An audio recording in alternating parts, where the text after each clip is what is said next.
విచిత్రం ఏంటంటే గత 10 సంవత్సరాలు ఎన్ఆర్ఐ పాలసీ అని గల్ఫ్ బోర్డ్ అని ఎంతో వీడియోలు చేసి ఎంతో కొట్లాడి కొంతమంది జైళ్ళ పాలైనరు.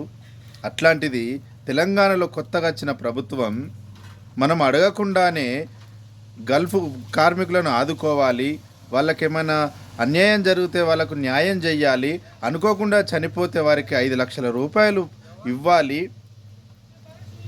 వాళ్ళకు గల్ఫ్ బోర్డ్ అయినా ఎన్ఆర్ఐ పాలసీ అయినా వాళ్ళకు సపరేట్గా పెట్టాలి అని రాష్ట్ర ప్రభుత్వం ముఖ్యమంత్రి గారు మాటిచ్చి వాళ్ళు అమలు చేస్తుంటే నిజంగా చెప్తున్నా, ఏ గల్ఫ్ కార్మికుడైనా ఆ ప్రభుత్వానికి సపోర్టుగా మాట్లాడుతుర్రా?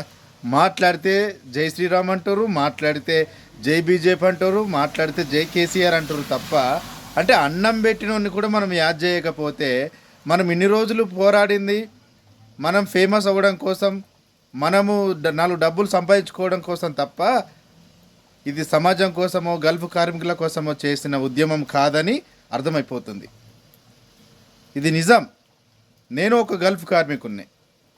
మనం మంచి చేసినవన్నీ మనము ఎప్పుడైనా మర్చిపోవద్దు. తప్పు చేసినవన్నీ అయితే ఏ విధంగా అయితే మర్చిపోమో మంచి చేసేవాడిని కూడా మర్చిపోవద్దు.